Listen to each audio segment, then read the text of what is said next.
Kita sih berharap begitu ya. Tapi ini kan pintu peluangnya masih kebuka. Bagaimana caranya supaya Bu Naninya itu nggak bisa melakukan apa yang dilakukan oleh Pak Dadan? Nah itu gimana? Apakah ada nggak ini? Karena fungsi verifikasinya kemarin sama Pak Dadan ya, sama tim 3 pimpinan ini. Barusan Kejagung bilang ya, berdasarkan itu aja saya tuh.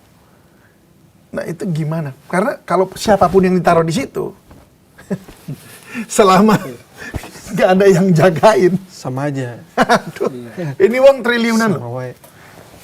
Saya mau tanya kalau uang ditaruh depan meja, apa nggak geter? Belum pernah soalnya. Iya makanya belum pernah, makanya kita mungkin bisa ngomong. Tapi kalau udah taruh depan meja gitu, itu dunia putar balik gitu kepala isinya. Langsung mikirin saudara ya. Langsung mikir semua. Saudara ini ada saudara itu. Gimana tuh? Iya. Apakah apa jaminannya tuh kira-kira? Gimana? Apa yang harus dilakukan oleh pemerintah? Iya, kalau saya pikir sih Bu Nani harus memiliki integritas ya dia. Benar-benar harus teguh, jangan jangan tergoda lah. Tergoda Mas Joni, susah itu Mas Joni. Iya. Itu bukan uangnya kalau kayak tembok kayak yang ada di Kejaksaan Agung tuh. Kan kayak tembok tuh. Iya. Nggak usah yang segitu, cuma ngambil garis aja gitu. Iya, tinggal menunggu kayak Pak Dadan gitu berarti. Itu dia. Makanya apa yang harus dilakukan oleh pemerintah tuh, supaya ini ada pagernya. Walaupun seorang pimpinan, tapi dia, wah ini nggak bisa nih, karena ada bagian yang lihat saya nih gitu misalnya. Iya. Ya, kayak gimana itu pengawasannya yang mesti? Iya. Ya harus. Gimana ya harus? Ya kan ini kan juga baru dipercaya ya, baru diangkat ya Bu Nani. Jadi belum tahu apa-apa kita juga nih. Dia sepak terjangnya nih. Jadi kita tunggu aja nih. Dan juga hari ini Presiden itu mengumpulkan termasuk Bu Nani, pihak-pihak yang terkait dengan MBG, konsolidasi nasional di Sentul. Dan kita harapkan ini menjadi perbaikan MBG ke depannya. Hari ini dilakukan pertemuan di Sentul. Dan itu tertutup oleh Presiden. Makanya kita tunggu aja nih hasilnya gimana. Nanti Bu Nani sepak terjangnya seperti apa. Karena kita juga belum bisa membaca apa visi misi selanjutnya nih dari Bu Nani setelah menjadi kepala BGN ini kan. Dan kita semua berharap ya dia mempunyai integritas dan komitmen untuk tidak tergiur suap, tergiur markup gitu. Ya kita doakan aja, habis gimana? Terus Ya, artinya kita melakukan pengawasan gitu. Hopefully ada sistem yang dirubah juga ya, Iya, sistemnya buat pengawasannya. Jadi kalau presiden kan disebutnya apa? Tidak tak terbatas begitu kekuasaannya. Nah ini juga harus ada kayak seperti itu. Bagaimana caranya gitu pengawasan itu gitu? Gimana Mas Sunu? Mungkin presiden perlu melakukan sesuatu perubahan yang radikal misalnya, perlu membentuk tim intelijen khusus seperti itu untuk menyelidiki Tim intelijen misalnya untuk kan presiden apalagi backgroundnya dari seorang perwira tinggi TNI Kopassus ya. Dan Special Force ya. Special Force mungkin bisa bikin tim gabungan dari kejaksaan, dari militer, dari mana untuk yang mengawasi anggaran yang cukup besar ini Mas. Karena jangan sampai terjadi kejadian 2 kali gitu ya. Karena saya yakin misalnya punya integritas seperti orangnya punya integritas, cuma kan rahasia umum juga bahwa yang nyodok dari bawah ini mungkin dari partai politik, dari anggota DPR, dari manapun itu saya itu kan banyak dan tawarannya juga mungkin ada tawaran khusus ya. Karena tadi juga sempat ditanyakan juga di konferensi pers tadi gimana ya yayasan yang terafiliasi di luar dari ketiga orang itu kan. Itu bisa di mana-mana. Itu bisa di mana-mana kan. Bisa kemana-mana. Kalau diusut-usut, waduh, rame itu. Yayasan juga nggak cuma dari milik ketiga orang ini, tapi yayasan juga banyak di situ.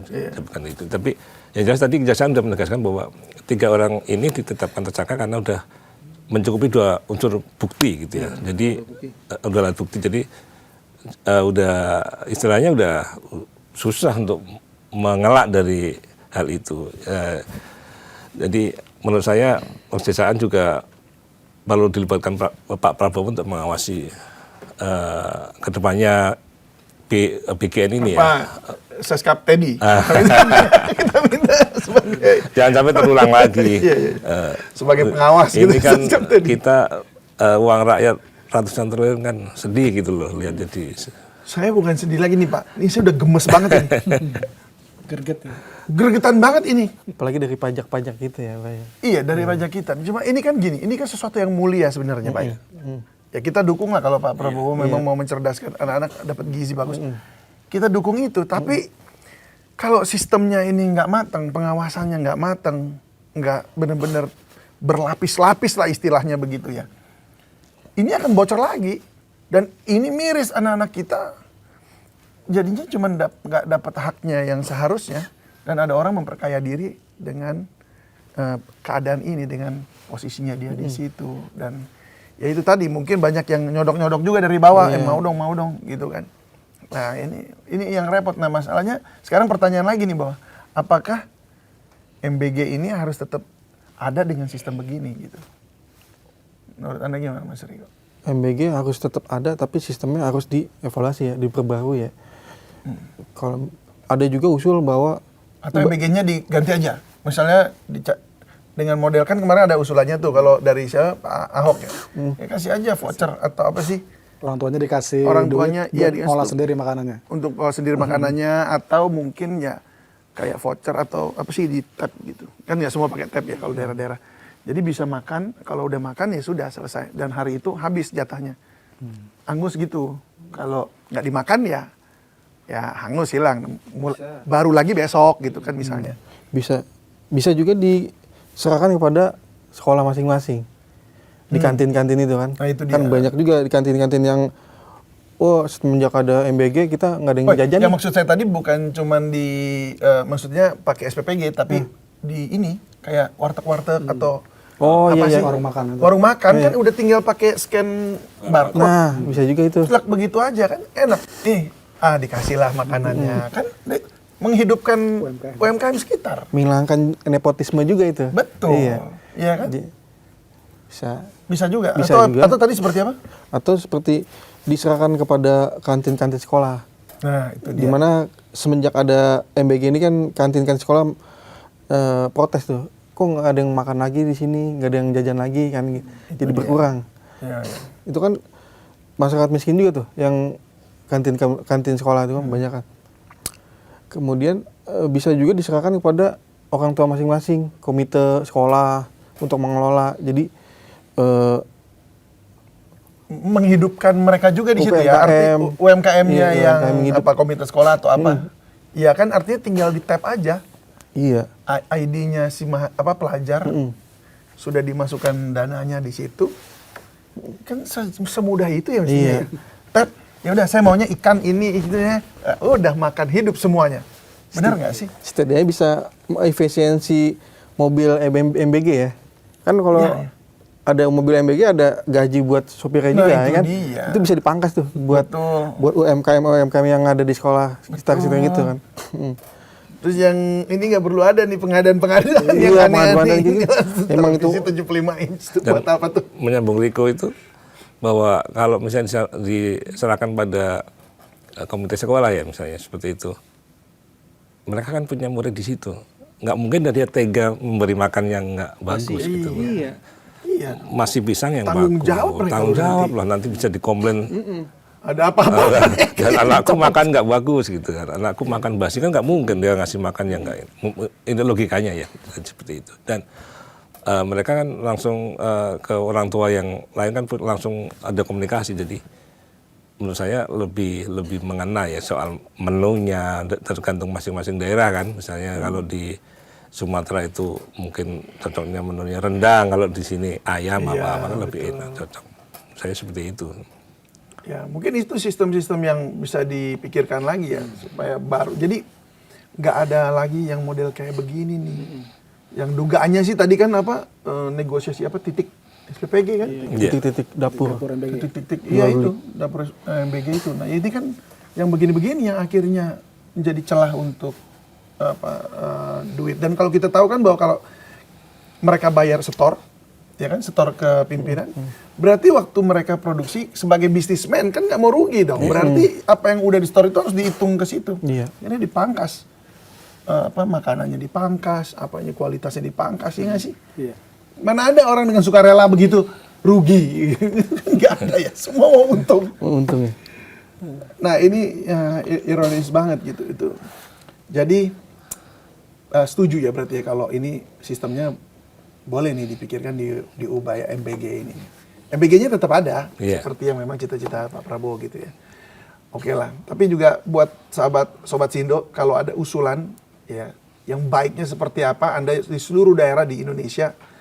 Nah silahkan kasih komentar juga di bawah ini di kolom komen dan kita pengen dengar siapa tahu ada ide-ide yang cemerlang yang bisa kita usulkan ke pemerintah gitu supaya ada perbaikan karena ini juga buat anak-anak kita ini jatahnya anak-anak kita ini gitu aduh. Kemudian saya kira perlu juga tuh sekolah-sekolah yang menolak MBG jangan dipaksain juga ada sekolah nggak usah MBG kita sekolah mampu kok, nggak usah dipaksain. Iya benar. Kalau dipaksain kan emang berarti emang niatnya mau proyek, di situ proyek gitu.